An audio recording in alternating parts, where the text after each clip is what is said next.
J'ai l'impression que l'entreprise, c'est un peu comme un couple aussi. C'est que tu t'installes des mécanismes qui s'installent à vie dès le départ. Le couple, je crois que tout se gère dans la première année. C'est ce que tu fais, comment tu parles, où tu dors, machin. Je ne rentre pas dans les détails. Et après, c'est compliqué de changer. Qu'est-ce que t'en penses? Carrément. J'adore. Pas tellement. Grave. Exactement. K et Luna. Kailuna. K, souvent, on entend que notre positionnement est singulier car nous avons fait le choix de ne pas siloter nos vies et activités. La singularité, moi je pense que ça ne veut pas dire grand-chose. En tout cas, elle est à lire aux bornes d'un prisme, d'un dogme, d'un conditionnement. Les gens adorent les conditionnements. Et c'est pour cela qu'aujourd'hui, on a contacté Cyril de l'Astérie, car on le trouve hyper normal. C'est vrai, Luna, on s'est dit, tiens, faisons un podcast avec un mec normal. Tu vois, un mec qui se pose sur Link, le premier réseau professionnel, en train de prendre sa douche et nous parler des objets connectés. Ah ouais, un mec qui, après une carrière de communicant et d'entrepreneur, choisit de se lancer à 40 ans, s'il te plaît, dans l'impro et le théâtre. Un homme normal qui ose prendre la parole en public au travers de ses conférences en entreprise. Il est rassurant de normalité, ce gars, dans le fait d'être d'accord avec écouter ses tripes. C'est ce que tout le monde fait, comme chacun sait. Et puis aussi dans sa disponibilité aux autres, surtout. C'est ça, Luna. Un mec normal, c'est peut-être en fait un mec qui a juste envie d'écouter ses envies et ses désirs. Bonjour Cyril. Bonjour, c'est tellement beau ce que vous venez de dire. Les gens, ils savent pas, ils vous voient pas, mais vous êtes une espèce de duo magique, un petit peu les Bogdanov du podcast. Et déjà, on vous kiffe rien qu'à vous entendre. Voilà, moi, je suis bien, je suis en spectateur, je suis bien. Ok.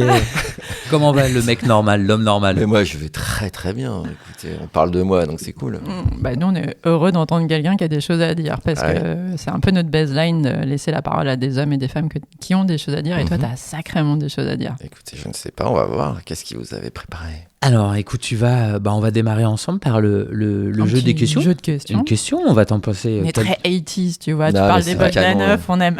On essaie de réinventer des trucs à chaque fois, mais à la fin, c'est une question et une réponse. Tu vois. Comme ça qu'on se... Alors, bien sûr, si à un moment donné, tu sens, là, t'as des Mickey Way, des Smarties, des Kit Kat, n'hésite pas. Hein. J'hésiterai du pas. Sucre. Hein. Ça fera du bruit. Ok, ça marche. Paranormal ou anormal? Alors, qu'est-ce que c'est que cette question, déjà? Paranormal ou anormal? Tu choisis. Non, paranormal ou anormal? Paranormal, je dirais paranormal. Paranormal. C'est-à-dire, non, pas obligatoirement. Non, il faut pas expliquer. Comme tu le sens. Anormal, je crois pas, non, comme vous l'avez dit, je crois super normal. Paranormal, ouais, parce que je crois que je suis une espèce d'esprit pas très sain dans un corps pas très sain. Ça n'a pas de sens, j'en ai la conscience. Frites ou graines de courge? Frites ou graines de courge? Frites, non, vraiment. Ouais, non, je suis pas encore tombé dans le trip graines de courge, je savais même pas que ça existait, d'ailleurs. T'es pas vegan? Non. Ah bah tu sors. J'aime bien l'idée d'être vegan, j'aime bien, mais j'ai un peu peur.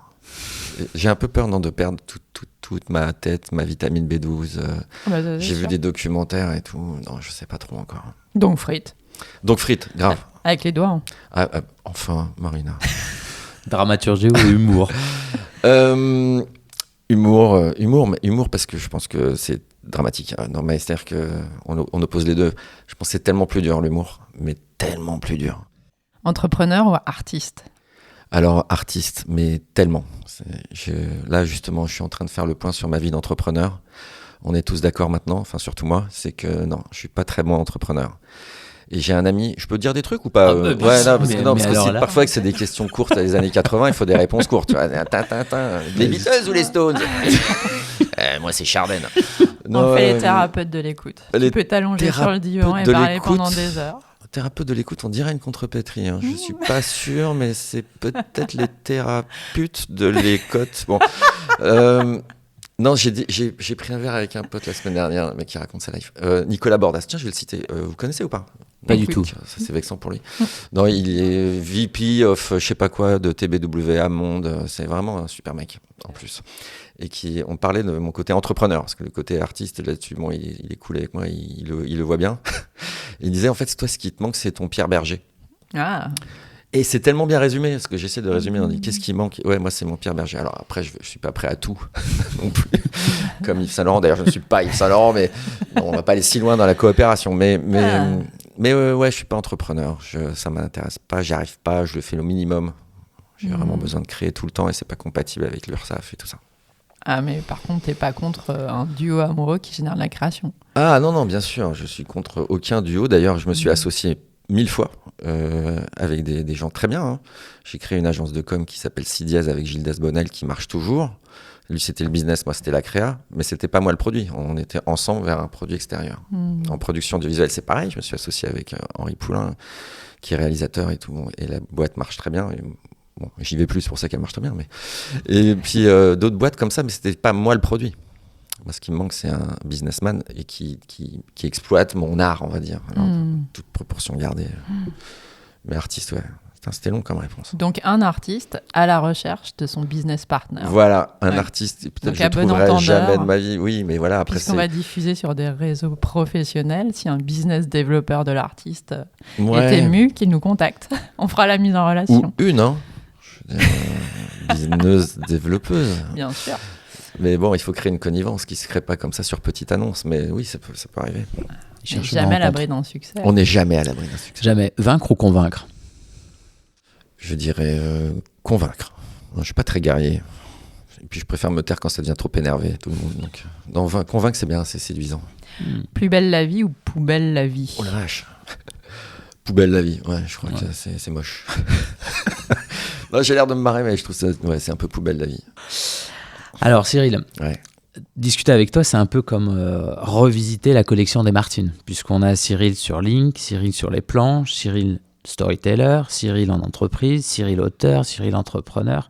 Est-ce qu'il y a plusieurs costumes pour un même personnage ou plusieurs personnages publics au service d'un homme privé? Oh la vache! Non mais il y a un tel niveau dans ta question. Vous avez 2 heures. Ouais. Vous avez 2 heures. Si j'avais T'es d'accord déjà avec la collection des Martines? Ouais, j'aime bien, c'est rigolo. Bon, à part que tu sais pas dire LinkedIn, tu dis Link. Mais sinon, c'est mignon d'ailleurs. Il devrait s'appeler comme ça plus court, parce que tout le monde fait C'est à peu près ce que je fais. Voilà. J'ai répété pendant 1 heure LinkedIn, et je n'y arrive pas. Donc Luna m'a dit Link. Link. Bon. Merci de le souligner, en tout cas, j'apprécie. Non, bah écoute, on est entre amis.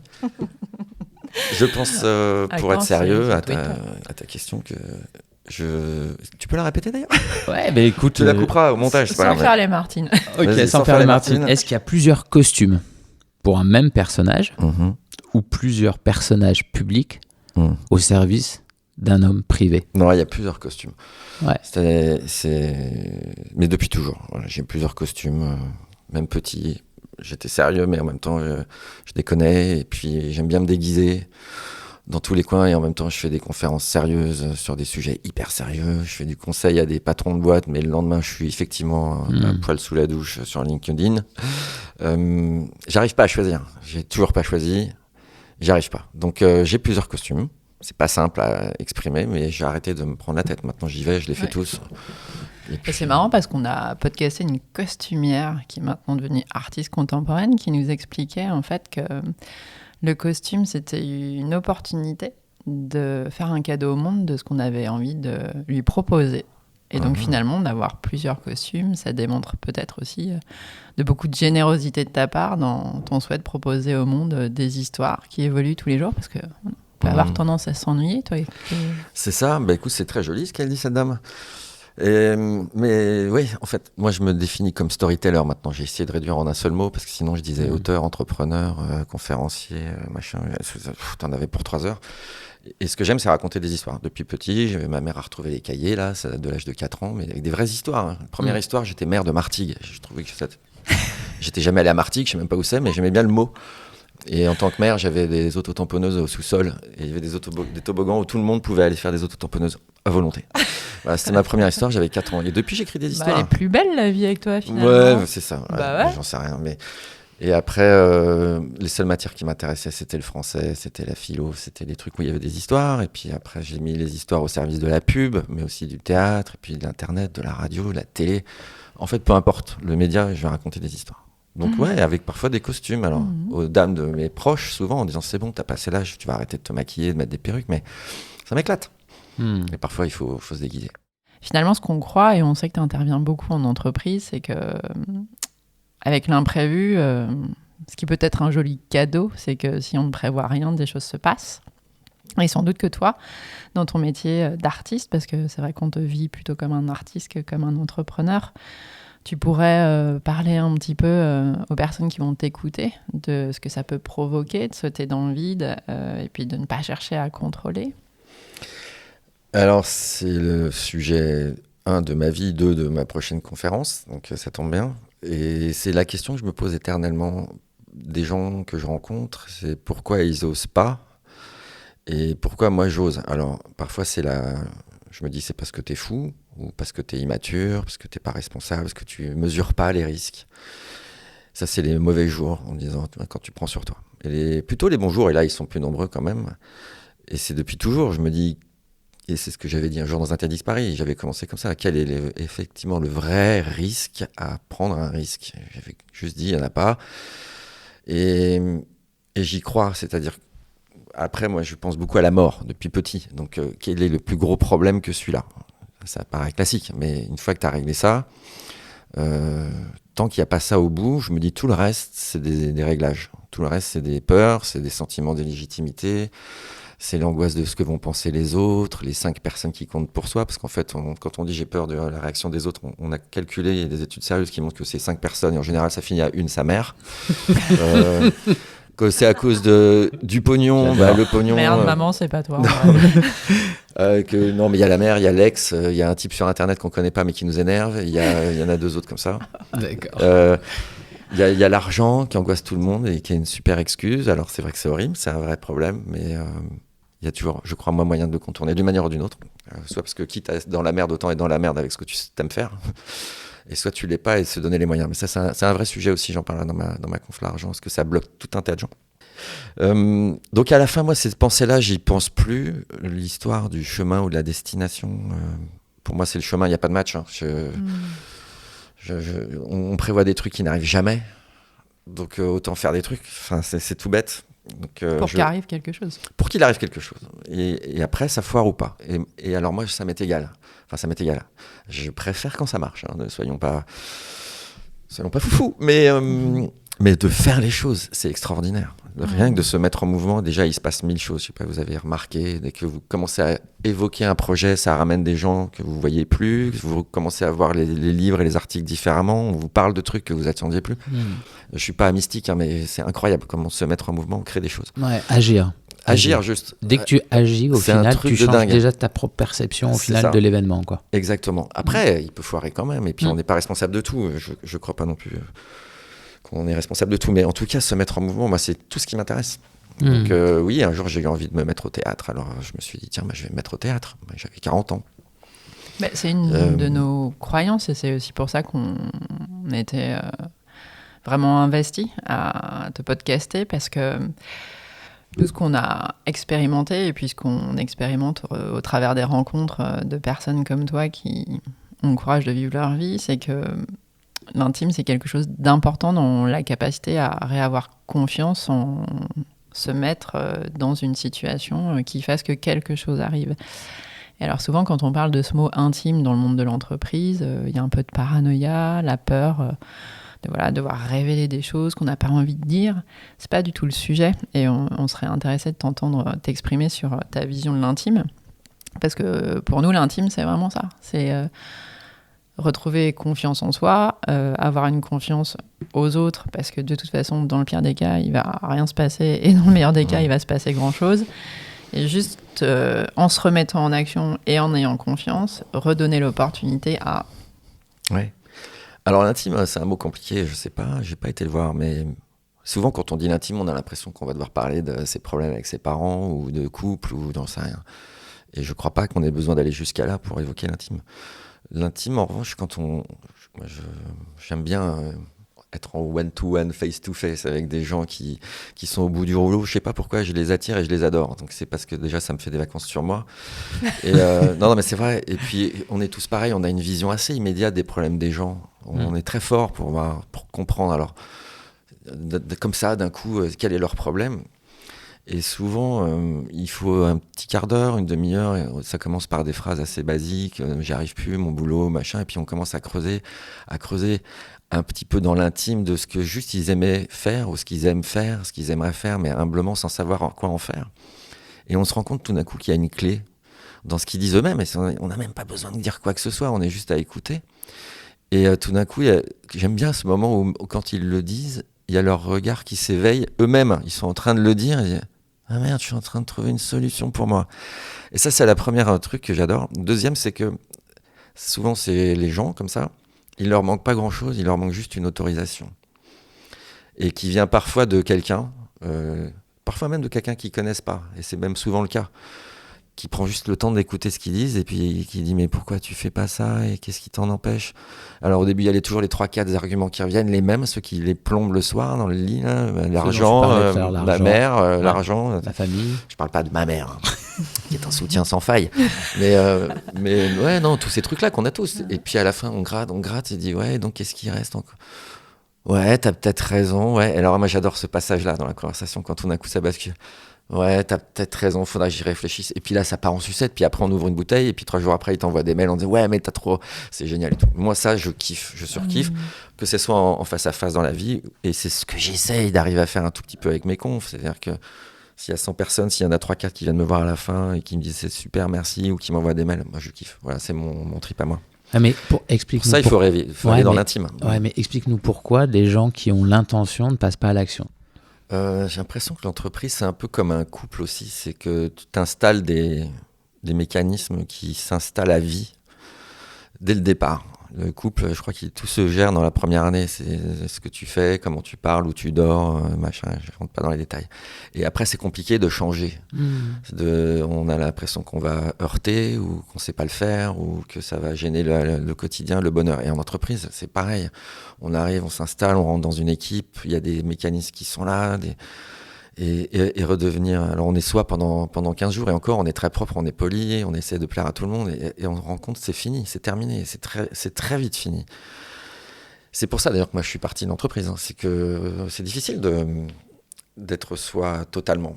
Alors après, certains y arrivent, c'est une certaine magie d'être qui l'on est librement. Donc l'intime, selon Cyril de l'Astérie, mais sous ton contrôle, ce serait créer un cadre de confiance pour autoriser à trouver sa clé. Ouais, c'est ça. Il manque pas grand-chose aux gens, juste. Alors parfois c'est lié à leur éducation, parce que tu devais te taire à table, ou t'es qu'un nul, ou t'es mauvais, ou alors là c'est mort pour la vie, hein. À moins de régler les trucs, les gens ils pensent qu'ils sont juste des merdes, pardon. Soit c'est parce que le système de la boîte tel qu'il est fait, le management, la hiérarchie t'autorise pas à t'exprimer ton truc et tu sais que si tu vas le faire, tu vas te faire moquer. Et soit parce que de toi-même t'es gêné socialement, parce que c'est pas bien d'avouer son intimité, de ses failles, ses envies, ainsi de suite. C'est compliqué le cadre de l'entreprise. C'est possible, c'est possible. C'est lié tellement aux dirigeants, c'est tellement lié à la politique générale de la boîte, au DRH. Ça se voit tout de suite, les boîtes où les gens peuvent s'exprimer. Quand on a discuté et préparé ce podcast ensemble, tu nous as parlé peut-être de ton cheminement sur le déploiement personnel, le développement personnel. Et bientôt, je crois que tu as un projet à nous annoncer, un nouveau projet, une date importante, le 25 février 2020. Il se passe quoi? Ça y est, on n'est plus dans le projet là maintenant. Ça y est, on est dans la réalisation. Oui, c'est une espèce de... J'appelle ça une one-man conf. C'est un mélange entre donc un one-man show et une conférence. Mais ça se rapproche dans la forme d'une conférence, puisque j'aurai des slides. Et l'idée, c'est du développement personnel humoristique. En fait, je dis que c'est une conférence de développement très personnel. Il y a un trait avec des guillemets. Où évidemment, je parle de la vie, de la mort, de l'amour, de sexe. Je parle un peu de tout. Alors, ça a l'air d'être drôle. Et c'est le but, hein, c'est quand même que les gens passent un bon moment. Mais au fond, c'est quand même très pensé. Ça fait des années que je travaille ce sujet. Ça fait 6 mois que je l'écris. Donc c'est une sorte d'aboutissement. Dedans, il y a même des petits bouts que j'ai récoltés à droite à gauche de mes anciennes pièces.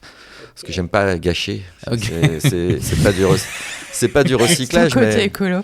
C'est mon petit côté écolo. On va pas jeter, alors on recycle. C'est ça. Éco-responsable. 2-3 vannes, le running gag. Je suis le Antoine Wechter, pour ceux qui connaissent, donc qui ont plus de 70 ans.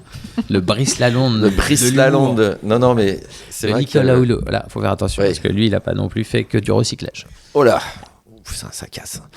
Mais c'est drôle. Non, de mon premier spectacle qui s'appelait À mon cher moi, où je parlais de la mort, il y a quand même 2-3 trucs pas mal que j'aimais bien et je les ai replacés. Enfin, c'est 3 minutes sur les 90. Dans le deuxième spectacle qui s'appelait Et il est où le bonheur, entre parenthèses, dans ton cul, il y avait quand même un fort passage sur des trucs. Là, j'ai récupéré 5-6 minutes aussi. Le troisième, rien, j'ai rien récupéré. Donc voilà, il y a peut-être 10 minutes sur les 90 qui sont des bons moments de mes anciens spectacles. Le reste, c'est que du nouveau. Et c'est la synthèse de tout ce que je crois, mais sans certitude. Donc je parle... l'idée, c'est par l'auteur, oui j'ai mis ça sur mon affiche, par l'auteur du futur best-seller, Le pouvoir de l'instant passé. Le 5e accord Toltec. Non, c'est parce que Cyril. L'instant présent, L'instant tu passé. sais, les écartelés, là, tout. Bah oui. J'en ai ras-le-bol de ce truc, Écartelé. auquel je ne crois pas. Bon, le mec déjà s'appelle écartelé, donc il y a un problème, tu vois. Il est pas bien. Et ensuite, l'instant présent, je trouve que c'est l'arnaque du millénaire, quoi. C'est comment tu fais pour vivre dans l'instant présent, apparaître là, juste, voilà, je suis là. Ça y est, et c'est fini. C'est le problème, c'est que ça passe super vite. Ouais, c'est ça l'idée. Luna, je sais pas si t'as vu une conférence de cet homme écartelé, il est assis sur une chaise. Ah bah lui, il est peinard, lui. Il est là, lui. Il est là. Il est l'instant présent. Il a vendu 33 millions d'exemplaires de son bouquin. Il répète la même chose depuis 10 ans. Non, mais je critique pas. Je respecte la réussite de l'homme. Ouais. Trouver un concept pareil, c'est génial. Je vois très bien l'idée. On voit tous très bien l'idée, ouais, parce qu'on arrête de se prendre la tête, en gros. Donc, on arrête de se prendre la tête sur son passé, et puis il faut pas rêver trop pour l'avenir. On est dans le présent. Sauf qu'effectivement, t'es là, t'es là avec tes merdes, et puis l'instant est passé. voilà, t'as une gastro, t'es dans le présent, tu vois. Donc, t'es dans le présent, mais avec du smecta, parce que sinon, ça se passe pas bien. Et si t'es trop dans tes rêves, il faut pas, parce que tu vas être déçu. Si, moi j'aime bien avoir des rêves sympas, parce que sinon je me fais chier dans le présent. Donc voilà, moi je vais faire le pouvoir de l'instant passé, et au-delà de la blague, parce que bien sûr c'est dans la forme une blague, je crois profondément qu'on est à l'instant où je te parle la somme de tellement de trucs qu'on a fait, et qu'on peut pas s'en défaire. Et qu'on projette de faire aussi. Et qu'on projette de faire et qui nous fait rêver. Donc voilà, je vais vraiment l'écrire ce bouquin, je discute avec un éditeur, là, c'est assez rigolo. Je pense que pour le coup, le monde en a besoin et en je rebond de sais ça, pas. parce que dans l'instant présent, il y a s'aimer soi avant tout pour pouvoir mieux aimer les autres et être en couple avec soi-même. T'en penses quoi ? Ouais, j'en sais rien. Être soi pour aimer l'autre. Là, je sais plus. Moi, là, je suis plutôt y a en train de peut-être m'oublier, moi, dans ouais. l'autre, plutôt. Tu vois, c'est pas mal. Et il y a aussi un petit courant de pensée que j'aime bien en ce moment, qui est en train d'émerger à droite à gauche, d'arrêter justement avec le développement personnel, peut-être de revenir au développement collectif, c'est-à-dire d'arrêter de penser qu'à sa gueule, pour se remettre à se reparler un petit peu comme on fait là et voir ce qu'on peut faire ensemble. Bon, là, c'est encore un concept, ça. Mais c'est pas mal. C'est-à-dire que ça laisse une voix un peu moins auto-centrée sur soi. Alors donc, le développement collectif, c'est-à-dire pas de top-down. On est plutôt en face-to-face. Là, on est en one-to-one to face-to-face. Face-to-face, ouais. Non, mais je vois quand tu dans fais la vie de groupe libéré. Dans la vie de groupe libéré. Du développement collectif. Non, mais c'est vrai. Non, mais après, au-delà de la blague, encore une fois, c'est ça, c'est un peu l'esprit de mon truc, c'est qu'on dit des évidences drôles, mais derrière, c'est sérieux. C'est que je pense qu'on peut mourir de solitude. Et vraiment, et alors là, ça y est, c'est la partie triste, mais j'ai connu vraiment des gens très, très, très proches qui sont morts de cette solitude sociale, de s'isoler, de ne plus sortir, de ne plus voir les gens, de finir par avoir peur de tout, d'avoir honte d'eux-mêmes, de leur vie, et finalement, ils se désintègrent de l'intérieur. Et si tu restes dans le développement personnel, tu es juste dans le miroir de ta loose, tu lis tous les bouquins mais tu n'y arrives pas, tu vis dans l'instant présent, ton présent il est pourri, tu fais les accords Toltec, tu n'as personne pour en parler. Oui, qu'est-ce qu'il dit les accords Toltec ? Faites toujours de votre mieux, merci, sympa. Ouais, nous on les a rebaptisés les accords du perche, c'est-à-dire que tu as le droit de dire vraiment des paroles qui sont pas du tout impeccables. Pas impeccable, de pas toujours donner le meilleur de toi-même. C'est ça, oui, c'est ça. De parfois prendre les trucs personnellement. Oui, prends-le surtout personnellement, te laisse pas faire, c'est bien. Oui. Mais non, mais voilà, on peut faire tout et l'inverse de ces consignes. Il y a des gens à qui ça fait du bien. Non, moi je critique pas en fait, au fond, c'est ça qui est dur, hein. Tu peux pas savoir, mais... Bref, ne pas rester seul, faire du développement collectif tout en faisant un peu de yoga, comme ça on gère tout le monde, c'est bien. C'est bon ça. Non mais on se dit qu'on est tous d'accord pour le fait que ce soit là et que ça soit utile un temps de sa vie, mais qu'il ne faut pas s'enfermer dedans. C'est ça. Voilà, ça ne peut pas être une vérité unique, il y en a d'autres. On remet un peu juste d'éclairage, donc le 25 février 2020, il y a... 25 février 2020, donc je donne ma première conférence en public, parce que ça fait 5 ans que je les donne en entreprise. Donc là, ça paraît bête comme ça, les gens disent c'est cool. Non, mais pour moi, c'est une mise à nu. C'est-à-dire que c'est le chemin entre le théâtre et la conférence, c'est vraiment le chaînon manquant pour moi. Les conférences, t'es là, t'as 3000 personnes et tu fais ton truc et t'es payé des ponts d'or. Le théâtre, t'es là, t'as 12 personnes et tu gagnes rien. Et là, c'est un entre-deux, c'est-à-dire que je vais retrouver la joie de voir des gens qui sont pas mes clients Voilà, et puis dire des trucs sans filtre, en tout cas avec moins de filtre, et puis voir ce que ça fait. Et ça m'excite parce que je sais pas, c'est ce qu'on disait tout à l'heure.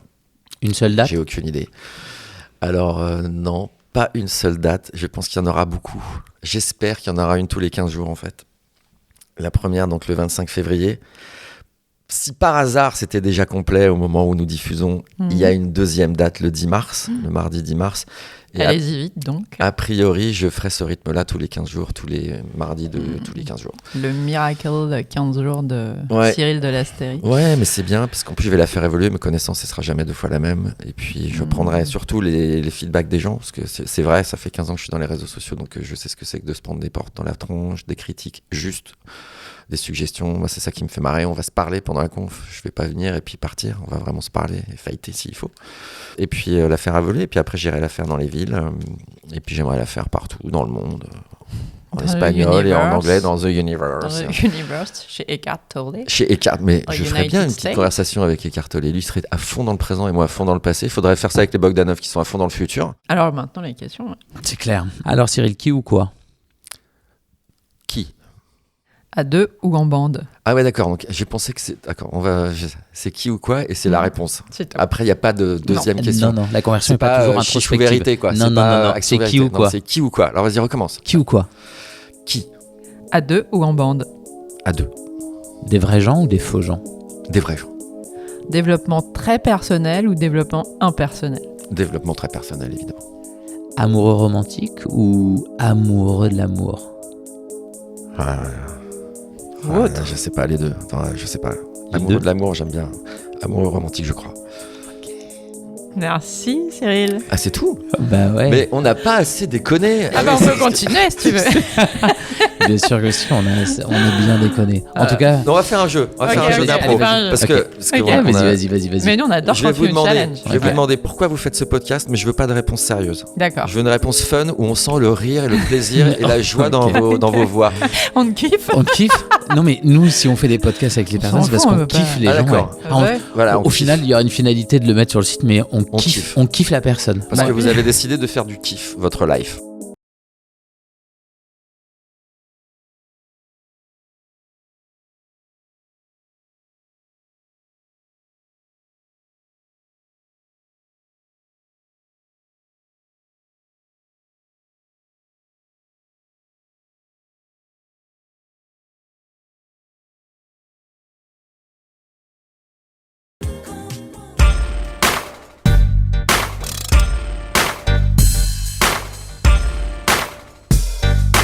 Kai et Luna. Kai Luna.